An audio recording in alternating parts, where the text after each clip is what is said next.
Bakit sa tingin namin parang chill-chill lang, makalma-makalma ang Vice Presidente?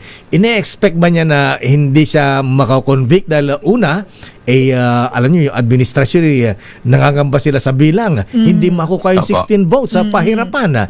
Yan ba ay isang dahilan kaya parang ang Vice Presidente ay hindi nababahala?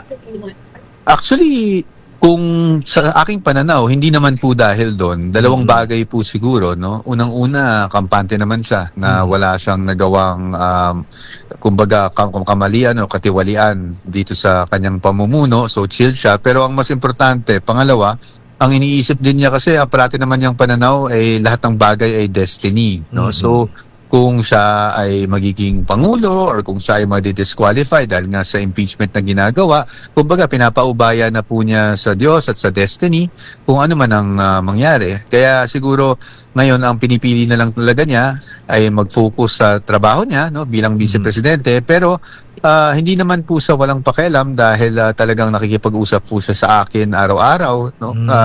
Even sometimes twice, thrice a day, ukol sa mga nangyayari sa impeachment para po na-update namin siya ng maayos. But yun lang po talaga, yun naman po ang demeanor din ng ating Vice Presidente.